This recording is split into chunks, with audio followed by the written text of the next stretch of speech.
자, 전력용 반도체 네 번째 강의 시간입니다.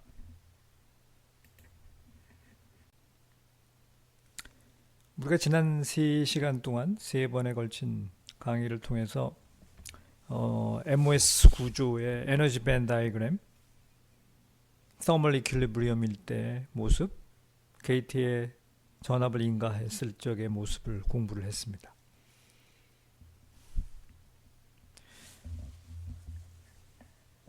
서멀 이퀄리브리엄에서 우리의 예제의 경우에 계면 상태가 디플리션 상태였죠.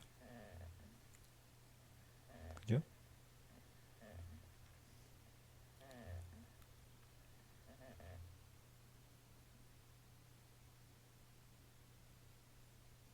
계면 상태가 디플리션이라 함은 계면에서의 머저리티 캐리어인 전공의 농도가 벌크에서의 홀 농도 PO보다 작은 경우, 그러나 PS가 NI보다는 큰 경우죠. 그래서 디플리트가 되었지만 계면에서의 홀 농도가 그래도 계면에서의 전자의 농도보다 많은 상태를 디플리션이라고 했습니다. 디플리션.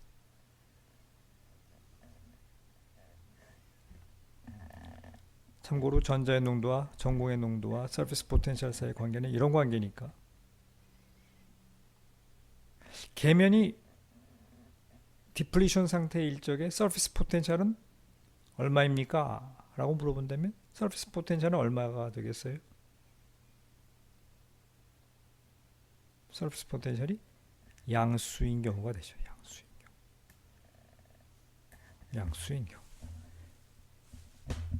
밴드가 아래로 굽어지면 서피스 포텐셜 psiS는 계면에서의 서피스 포텐셜 psiS는 양수가 돼요. 양수.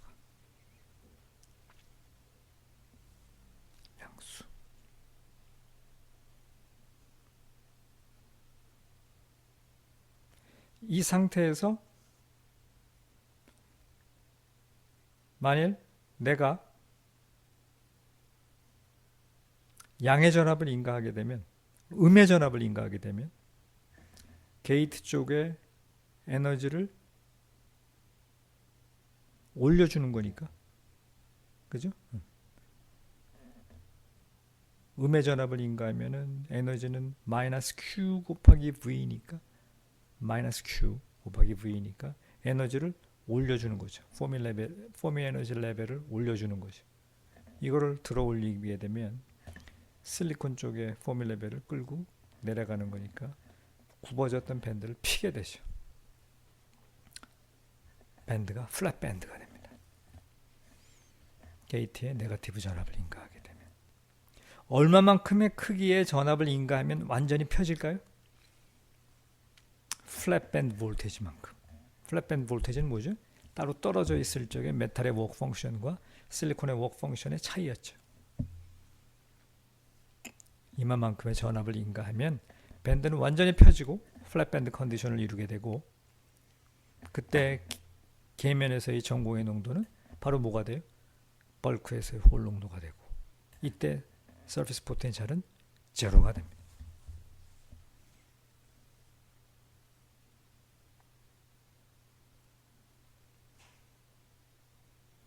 그렇죠?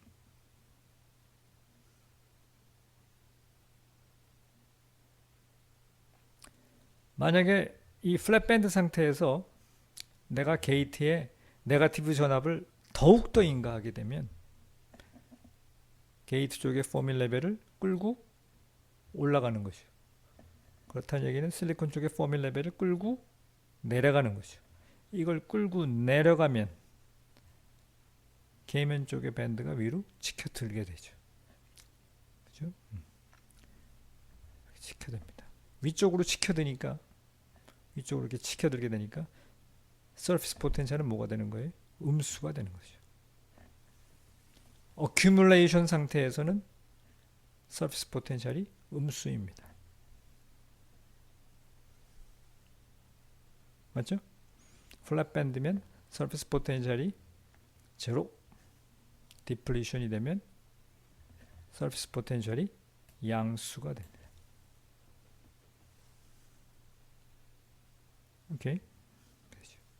요 세 가지 관계에 있어서 학생들이 조심해야 될 것이, 이렇게 오해를 하면 안 됩니다. 게이트 전압, 게이트에다 0볼트를 인가하면, 게이트를 접지를 하면 계면이 디플리션이 된다. 그게 아니죠. 계면이 디플리션일 경우에는 서피스 포텐셜이 0보다 큽니다. 우리의 경우에, 우리의 예제에서는 따로 띄어놨을 적에, 메탈과 옥사이드와 실리콘을 따로 띄어놨을 적에 메탈 쪽 포밀 레벨보다 실리콘 쪽 포밀 레벨이 낮았기 때문에 이걸 합쳐놓으면 디플리션이 됐던 거예요.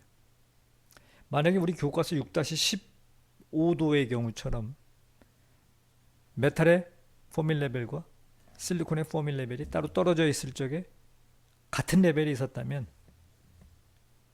모스 시스템을 구성을 해가지고 컨택을 했을 적에 바로 플랫 밴드를 이룰 것이고, 게이트의 전압을 걸지 않더라도, 게이트의 전압을 0볼트를 걸더라도 서피스 포텐셜은 제로, 플랫 밴드 컨디션을 이룰 겁니다. 구별되죠? 그러니까 항상 상대적인 전압 인가 크기에 따라서 계면을 바꿀 수가 있는 겁니다.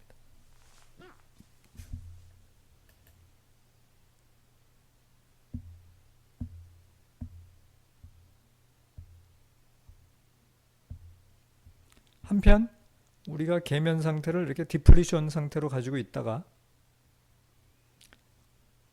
포지티브 전압을 인가하게 되면, 양의 전압을 인가하게 되면 게이트 쪽의 포밀 레벨을 끌고 내려가고 상대적으로 실리콘 쪽의 포밀 레벨을 끌고 올라가는 거니까 이만큼의 에너지 디퍼런스가 생기는 거죠. 그래서 끌고 올라가니까 아까 디플리션 상태에서 아래로 굽어져 있었는데 얘를 끌고 올라가니까 더욱더 굽어지죠. 더욱더 굽어집니다. 그래서 더욱더 굽어져서 드디어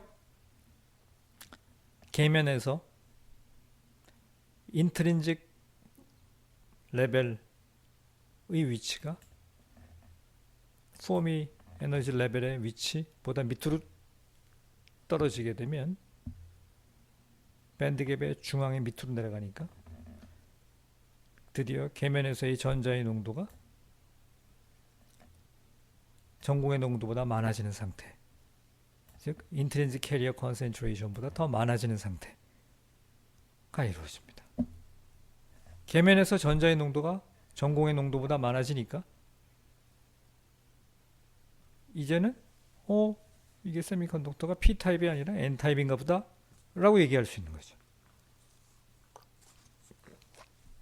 P에서 N으로 바뀌었으므로 우리가 이러한 상황을 인버전이 됐다 그럽니다.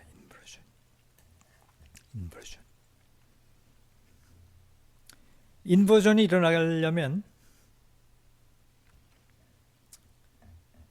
조금 전에 얘기했던 것처럼 계면에서 인트린식 레벨이 포밀 레벨보다 밑으로 내려가야 되니까 서피스 포텐셜이 아래로 굽기는 굽는데 어느 정도까지 굽어야 하는가 하면 pB만큼은 굽어야 인버전이 일어나기 시작하죠. pB만큼. 그죠? 그래서 서피스 포텐셜이 pB보다 커지면 바야흐로 인버전이 됐다 라고 얘기합니다. 그래서 인버전과 요 전 단계 디플리션과의 차이점은 서피스 포텐셜이 아래로 굽어져서 양수긴 양수인데 pB보다 적으면 디플리션이라 그러고, pB를 경계로 해서 이 pB보다 크면 인버전이라고 부릅니다. 되겠어요? pB보다 크면 인버전이라고 부릅니다.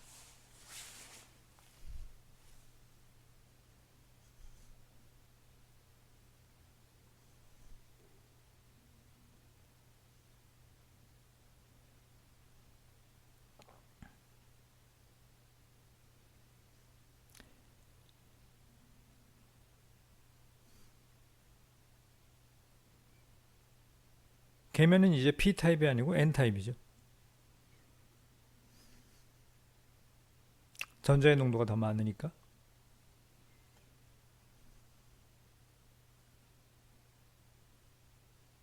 수치적으로 얘기하게 되면 만약에 기판의 도핑을 여러분이 10에 15승을 했다 그럽시다. 그럼 초기에 계면이 디플리션이 돼 있다면 계면에서의 전공의 농도는 10에 한 15승이 아니라 10에 한 14승, 13승, 12승, 11승 뭐 이 정도 될 거예요. 계면 상태는 디플리션이 된 거죠. 그런데 지금 이 인버전을 넘는 순간 전공의 농도는 10에 10승보다도 낮아지게 되고 전자의 농도는 10에 10승을 초과하기 시작하는 겁니다. 그죠? 10에 11승, 10에 12승, 10에 13승 이렇게 늘어요.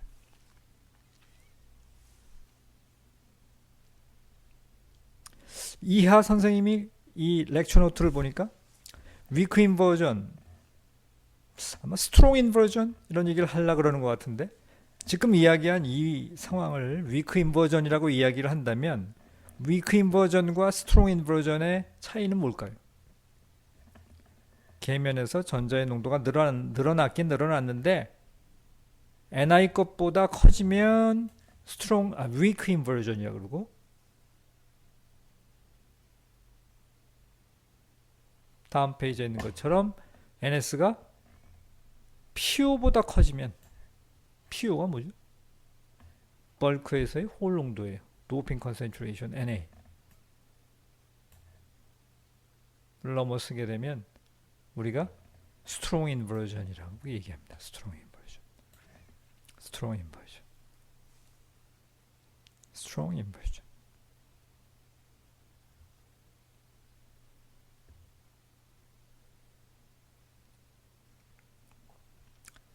그러면 스트롱 인버전을 넘어서게 될 때 서피스 포텐셜이 얼마나 꺾어져야 스트롱 인버전을 넘었다고 이야기를 하느냐 하는 게 우리의 이제 다음 토픽이 될 텐데 계면에서 마이너리티 캐리어인 전자의 농도가 벌크에서의 머저리티 캐리어인 전공의 농도와 같아지려면 벌크에서의 전공의 농도를 결정짓는 포밀 레벨과 밸런스 밴드 요 차이 틀렸네요. 여기가 EC 여기가 EV죠. 요거하고 요거 사이의 간격과 요 파란색으로 표시한 계면에서의 컨덕션 밴드 엣지와 포밀 레벨 요 사이의 간격이 같아져야만 두 개가 같아져야만 계면에서의 전자의 농도가 벌크에서의 전공의 농도와 같아지겠죠. 그죠? 그런데 여기서부터 여기까지가 밴드갭의 반이죠. 여기서부터 여기까지도 밴드갭의 반이죠. 여기하고 요 두 점선 사이 간격이 같다면 요 점하고 요 점 사이의 간격과 요 점과 요 점 사이의 간격이 같아지는 수밖에 없죠. 그러면 밴드가 얼마큼 굽었다는 얘기예요. 2배의 pB만큼 굽어야 된다는 얘기죠. 그래서 서피스 포텐셜이 2배의 pB보다 커지면 비로소 우리가 스트롱 인버전에 들어갔다 이렇게 얘기를 합니다. 스트롱 인버전. 그러면 스트롱 인버전과 요 앞에 있는 위크 인버전의 차이는 2배의 pB라는 경계를 중심으로 해서 만약에 서피스 포텐셜이 굽어지는데 pB와 2배의 pB 사이만큼만 굽어지면 우리는 위크 인버전에 있다고 얘기를 하고 2배의 pB보다 커지면 스트롱 인버전에 있다고 얘기를 합니다. 됐어요? 스트롱 인버전 어떻게 정의가 됐다고요? 계면에서 전자의 농도가 PO를 넘어서는 상태.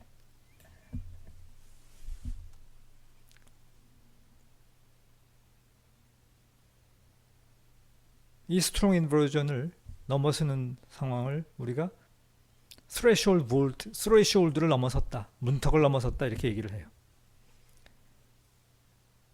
스트롱 인버전 상태로 계면을 만들기 위해서 내가 게이트에 걸어주어야 할 전압을 threshold voltage라고 합니다. threshold voltage. threshold voltage.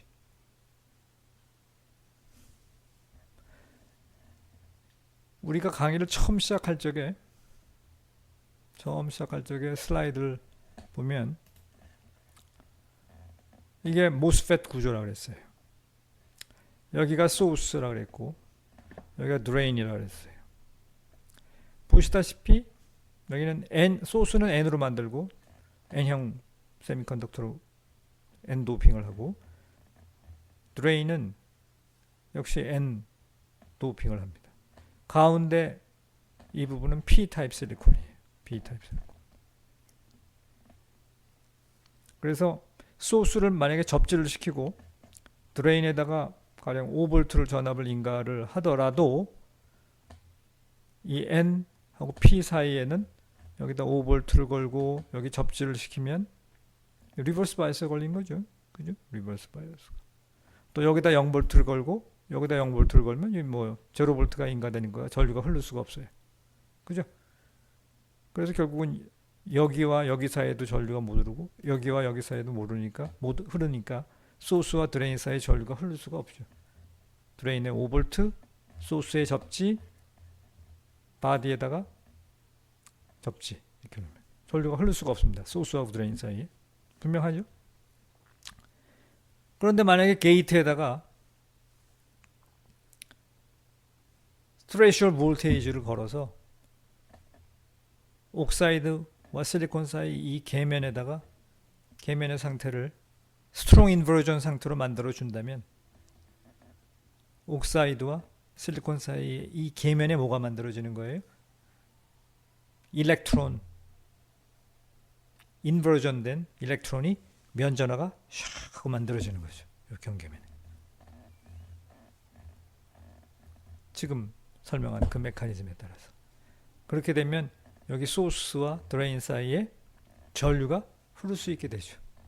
마치 뭐처럼 소스와 드레인 사이에 무슨 채널이 만들어진 것처럼, 통로가 만들어진 것처럼. 그래서 전자요를 하는 사람들은 여기에 스트롱 인버전이 된 상태를 채널이 만들어졌다 이렇게 얘기를 합니다. 되겠어요?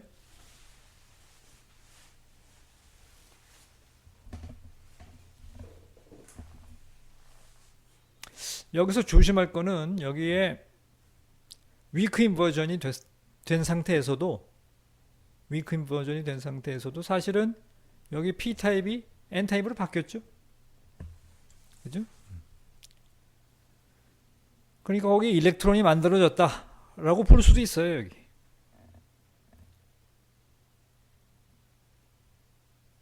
그런데 우리가 약속을 하기를 여기에 인버전된 일렉트론의 양이 그 정도 만들어졌을 적에는 채널이 만들어졌다고 얘기하지 말고 적어도 여기 P타입 도핑, 백그라운드 도핑만큼 만들어지면 그때 비로소 채널이 만들어졌다 라고 이야기하자고 우리끼리 약속을 한 겁니다. 스레시홀드라는 상황을 우리끼리 약속을 한 거죠. 되겠습니까? 다시 78페이지로 오게 되면 지금 우리 여기를 얘기하고 있었죠.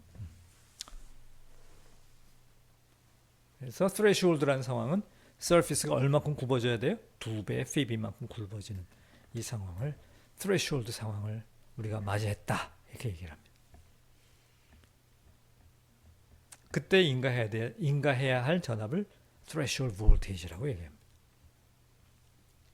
그래서 나머지 시간 오늘 수업 시간에는 그럼 threshold voltage가 얼마일까 하는 그 threshold voltage를 계산하는 수식을 유도해 보는 것으로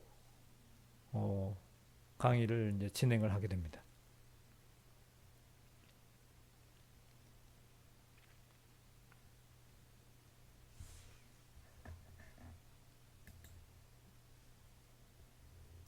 되겠습니까?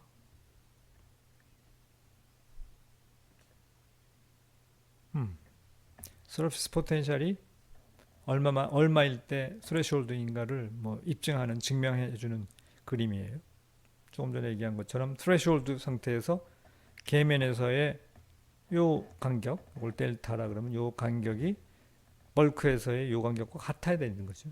그래야 NS가 PO와 같아지죠.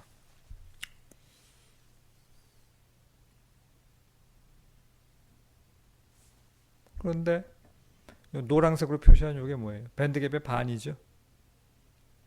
요 노란색으로 표시한 요게 뭡니까? 요게 밴드갭의 반이잖아요. 그죠? 요게 밴드갭의 반. 요게 델타. 요게 피. 요게 델타. 요게 밴드갭의 반. 그렇다면 요것도 뭐예요? 피비란 얘기죠. 요게 피비란 얘기는 뭐예요? 1 피비, 2 피비. 얼마만큼 굽어져야 된다는 얘기예요? 아하, 스트롱 인버전에서는 밴드가 2배의 피비만큼 굽어지는 거고요. 굽어져야만 스트롱 인버전이구나. 금방 증명이 됐죠? 됐습니까? 자, 그럼 스레시홀드 볼테이지를 계산하기 위해서 몇 가지 수학식을 유도해야 합니다. 자, 뭐 이미 여러 번 그린 모습이에요. 옥사이드, 메탈 쪽이고 실리콘 쪽입니다. 잘 보세요. 요 지점하고 요 지점 사이의 간격. 이거 뭐예요? Schottky barrier height between metal and oxide. 그랬었죠? 그러니까 PM에서 chi ox를 뺀 거죠. 맞습니까? 오케이. 그 다음에 요 지점과 요 지점 사이의 간격. 이게 뭐예요? 옥사이드에 걸리는 전압이죠. Vox.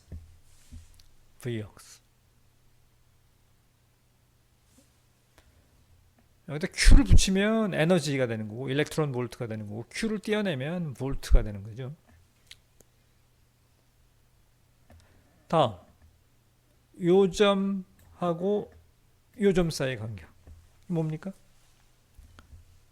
Schottky barrier height between silicon and oxide.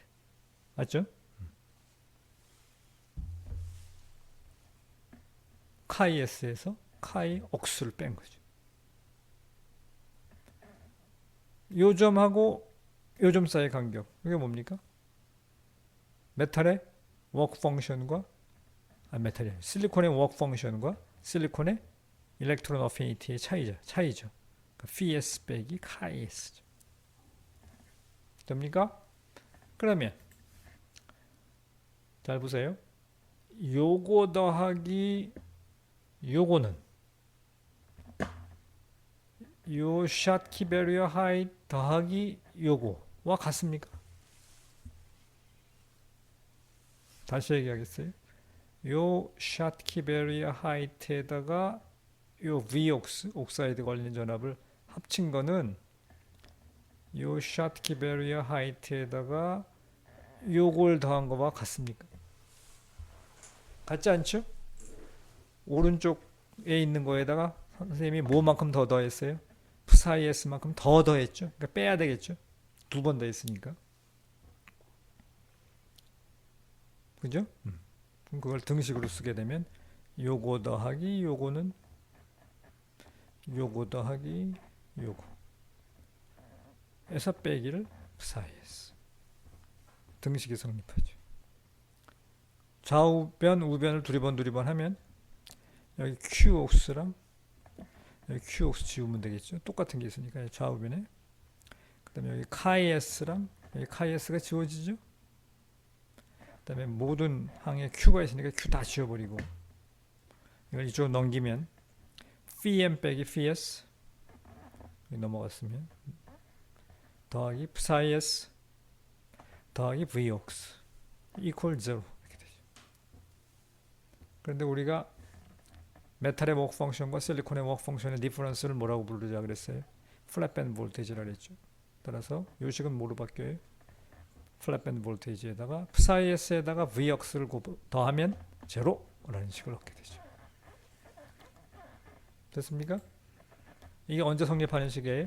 Thermal Equilibrium에서 성립하는 식이죠. 메탈의 포밀 레벨과 실리콘의 포밀 레벨이 가지런히 있을 적에. 그죠? 한편 전압을 인가하게 되면 게이트에다가 양의 전압을 인가했다고 칩시다. 그럼 게이트 쪽에 포밀 레벨이 내려가야 되겠죠? 여기가 메탈 쪽에 게이트 쪽에 포밀 레벨, 여기가 실리콘 쪽에 포밀 레벨. 이 차이가 걸어준 전압. 그죠?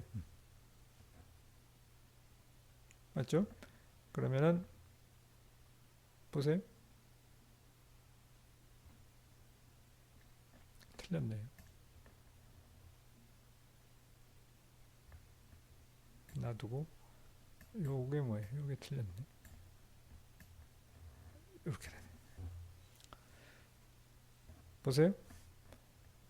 요 점하고 요 점 사이의 간격, 요 점하고 요 점 사이의 간격. 이게 뭐예요? 역시 Schottky barrier height between metal and oxide. 그죠? 요 점하고 요 점하고 요 점하고 요 점 사이 간격, 이거 뭡니까? 옥사이드에 걸리는 전압 Vox.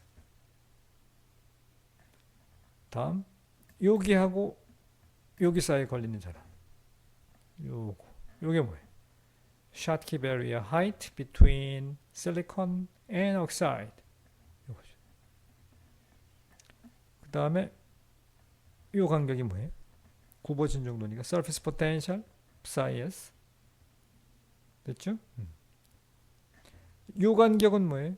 요거랑 요거, 요 간격. 실리콘의 워크 펑션과 실리콘의 일렉트론 어피니티의 차이니까 PS에서 KS를 빼면 되죠. 그러면 요거 더하기 요거는 요거 더하기 요거 더하기 게이트 전압 맞습니까? 다시 한번 해보세요. 여기 Schottky barrier height에다가 옥사이드에 걸리는 전압을 합친 거는 여기 Schottky barrier height에다가 요 간격에다가 요 간격 걸어준 전압을 합친 거와 같습니까? 아니죠? 역시 psi-s만큼 한 번 더 더했죠. 그러니까 빼야 되죠. 그래서 Schottky barrier height에다가 Vox를 더해 준 거는 Schottky barrier height 오른쪽에 Schottky barrier height에다가 요 간격 더한 거에서 psi-s를 빼주면 되는 거죠. 그러니까 더하기 게이트 전압 이렇게 되는 거죠. 그러면 아까 마찬가지로 카이역스 지우고 그 다음에 카이S 지우고 나머지 왼쪽으로 옮기면 VG만 남겨놓고 다 옮기면 VG equal VFB 더하기 VX 더하기 psi-s가 돼요. 아까 요 앞장에서 구한 식은 지금 요 식에다가 게이트에다가 0을 넣으면 되는 식이죠. 그죠? 그래서 이제 우리가 기억해야 될 식입니다. 이게 모람시예요. 게이트에 우리가 전압을 걸어주게 되면 여기로 나눠서 전압 강화가 된다는 얘기죠. 그래서 게이트에 전압을 걸어주면 some portion은 flat band를 만드는 데 쓰이고 some portion은 옥사이드에 걸리고 some portion은 surface로 굽게 하는데 세미컨덕터 쪽에 굽게 하는데 전압이 인가되는 거죠. 그죠? VG는 flat band voltage 더하기 옥사이드 전압 더하기 surface potential. 세미컨덕터에 걸리는 전압. 옥사이드에 걸리는 전압, 세미컨덕터에 걸리는 전압, 밴드를 피는 데 걸리는 전압. 됐습니까? 외워야 됩니다.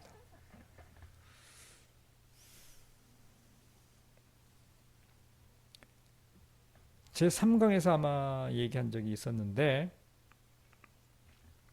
모스 구조는 평행판 축전지와 비슷하죠. 가운데 여기 SiO2라는 전연체가 있고 윗판에는 뭐가 있어요?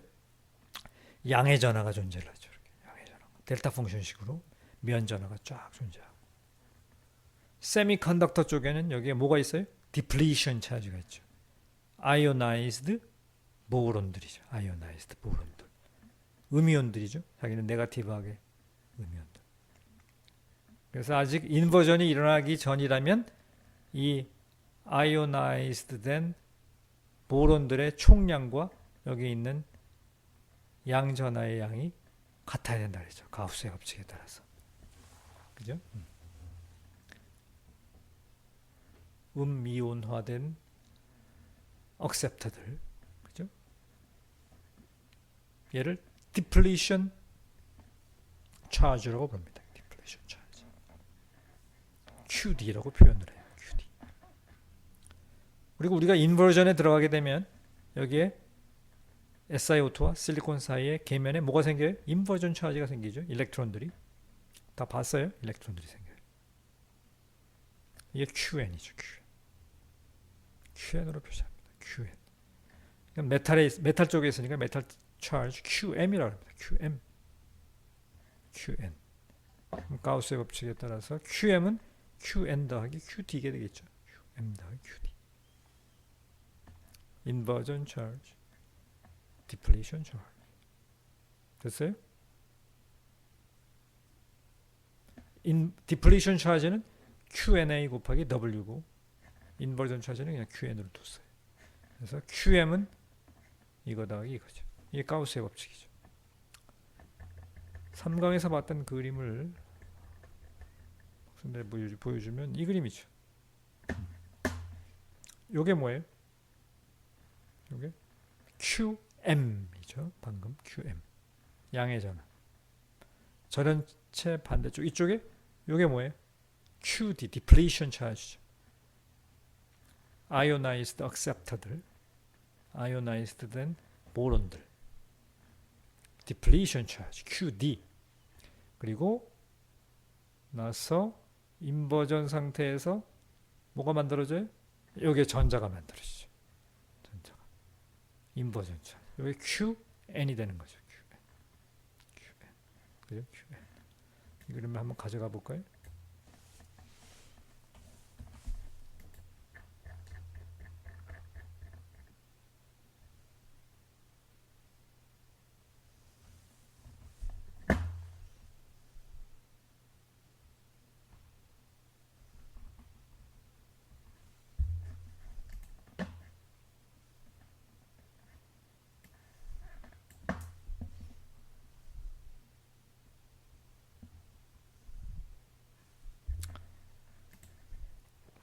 여기 얘네들 이게 뭐예요? QM이죠. 메탈 차지. 홀들. 여기 메탈 차지. 요 일렉트론들이 뭐예요? 인버전 차지. QN이. 여기 있는 보론들. 여기 보론들. 이게 뭐예요? 디플리션 차지. QD죠. QD. 그죠? QD는 QNA 곱하기 디플리션의 길이 W가 되겠죠. 직사각형의 면적이니까. 되겠습니까?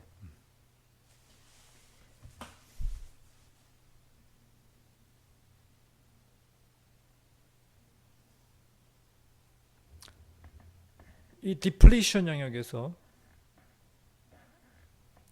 서피스 포텐셜과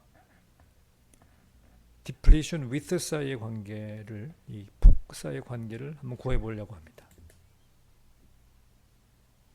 물론 디플리션 어프록시메이션을 합니다. 디플리션 어프록시메이션이라는 건 뭐예요? 이 디플리션 리전에 전공이 하나도 없다라고 보는 거죠. 조금 의아한 생각을 가졌는지 모르겠어요. 학생들이. 보세요. 선생님이 계면 상태가 디플리션 상태에 있다. 그러면서 디플리션 상태가 뭐냐?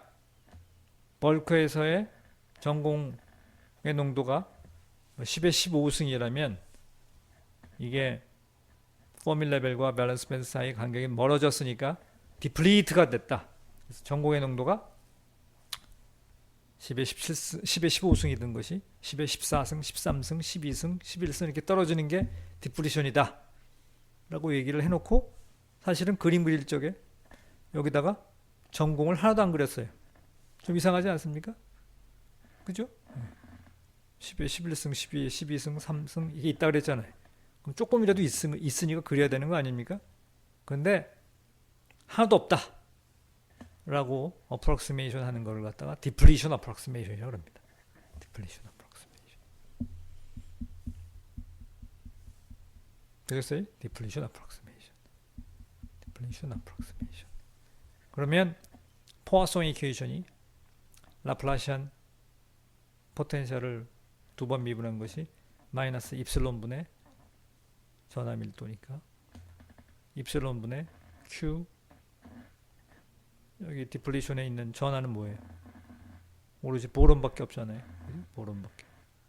디플리션 어프록시메이션을 해서 전공이 하나도 없다고 가정을 하는 거니까. 그죠? 그죠? 디플리션 어프록시메이션을 하니까 마이너스 NA 이거밖에 없는 거죠. 전공도 없고 전자도 없는 거죠. 디플리션 어프록시메이션. 그럼 이건 입실론분의 QNA. 되겠어요? 양변을 적분을 했습니다. 적분 구간은 어디서부터 어디까지 했어요? X에서부터 이미 X에서부터 W까지 했어요. X에서부터 W. 그럼 좌변 적분하면 dx d psi 에다가 x를 집어넣으면 이거고 0을 집어넣으면 w를 집어넣게 되면 x equal w에서의 dx d psi죠. dx d psi는 뭐예요? electric field죠. x equal w에서 이 경계에서 디플리션 리전이 끝나는 부분 이 부분에서의 전개의 세기는 얼마입니까? 0이죠. 뉴트럴 영역이니까 0이죠. 그러니까 dx d psi 빼기 0 equal 오른쪽 적분하면 뭡니까? 컨스탄트인데 적분하게 되면 직선의 식이죠. 입실론 s분의 Q&A 괄호 열고 x 빼기 w 정적분을 했으니까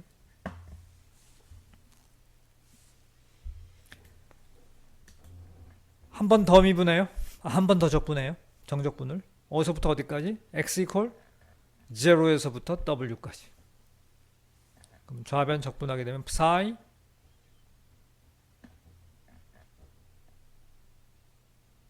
우변 우측항 적분하게 되면 포물선의 식. 정적분을 하든지 바운더리 컨디션을 넣든지 x equal 0에서 x equal 0를 집어넣게 되면 뭐가 돼야 돼요? x equal 0에서의 psi를 뭐라고 불러요? psi s라고 부르죠. 그러니까 이 식이 x equal 0를 집어넣게 되면 좌변은 psi s 우변은 0 집어넣으면 이렇게 되죠. 그죠?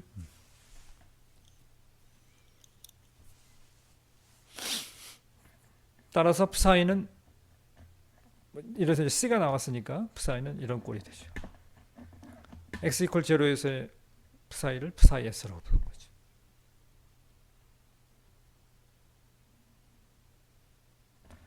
x equal w에서 psi는 얼마예요? x equal w에서 psi는 레퍼런스가 되는 제로죠. 제로. 0 equal psi s. 따라서 psi s는 얼마가 됩니까? 2 입실론 s분의 Q&A w죠. 따라서 w는 이쪽으로 넘기면 스퀘어 루트 2배 입실론 s psi s Q&A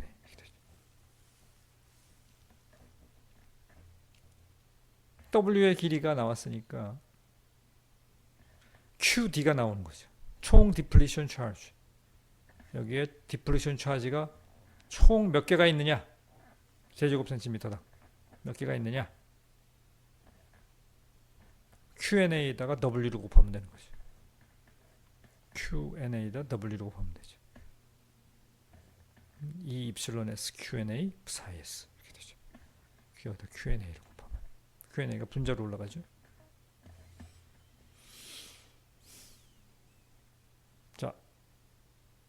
스레시홀드 순간에 디플리션 차지는 얼마일까요? 스레시홀드 순간 psi-s에다가 2배의 pb를 넣으면 되죠. qd는 2 입실론 s q&a에 괄호 열고 2배의 pb 이렇게 되죠. 맞습니까? 여기다가 psi-s 대신에 2배의 pb를 넣었어요. 그럼 2 입실론 s q&a 괄호 열고 2배의 pb.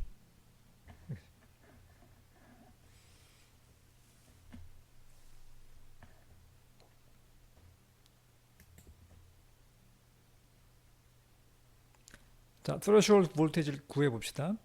threshold 볼테이지라는 게 뭐예요? NS를 PO로 만들기 위해서 게이트에 인가해야 할 전압 혹은 서비스 포텐셜을 2배의 pB가 되도록 하기 위해서 내가 걸어줘야 할 전압 다 같은 얘기죠. 그럼 우리가 앞에서 구했던 그 식 있죠?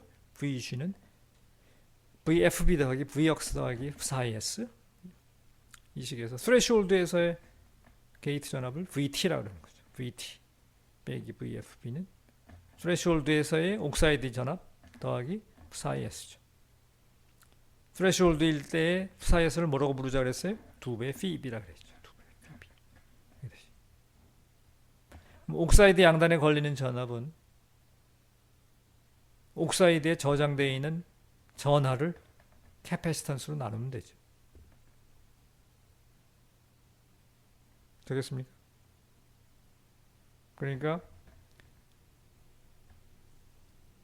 게이트 옥사이드의 윗면에 저장되어 있는 메탈 차지를 계산을 하든지 아니면 반대측에 있는 음의 전하 디플리션 차지와 인버전 차지를 합친 걸 계산하면 되는데 스레시홀드에서는 아직 인버전 차지가 만들어지지 않은 거니까 QD만 계산하면 되죠. 스레시홀드에서 Vx는 QD 나누기 Cx. QD는 조금 전에 계산했죠. 2배의 입실론 S Q&A에 2배의 VP를 Cx로 나누면 돼요. 따라서 threshold 볼테이지란 이 식에서 threshold 볼테이지란 이걸 오른쪽으로 넘기면 플랫밴드 볼테이지 더하기 디플리션 차지 금방 계산했죠. 2배의 입실론 S Q&A에 2배의 VP 나누기 Cx 더하기 서피스 포텐셜 threshold일 때의 서피스 포텐셜이 얼마나 그랬어요? 2배의 pB. 2배의 pB. 이 세 개의 항의 합으로 표현이 되는 거죠. 여기서 C옥스라는 건 뭐예요? 옥사이드 캐패시턴스니까 옥사이드의 유전율을 옥사이드의 두께 T옥수로 나누는 게 되는 거죠. 가령 1000옹스트롱짜리 산화막이다 그러면 C옥스가 3.45 곱하기 10의 마이너스 8승 페럿 퍼 제곱센티미터가 됩니다.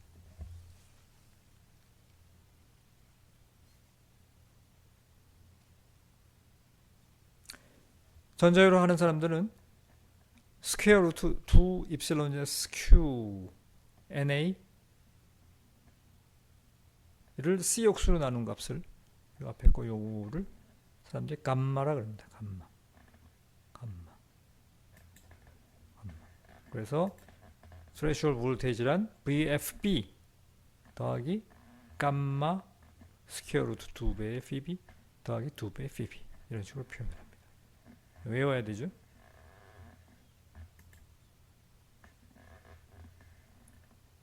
이렇게 해서 여러분들은 N모스, N형 모스죠. N모스. P형 기판 위에다가 만들었으니까 N형 모스에 왠지 그러실 것 같았어. N모스의 threshold 볼테이지를 나타내는 표현식을 유도했습니다. 세 개의 항의 합이죠.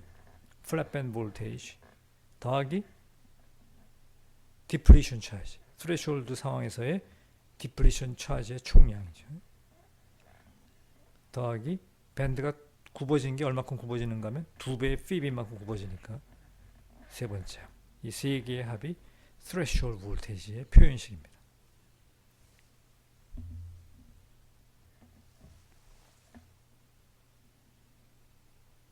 되겠습니까?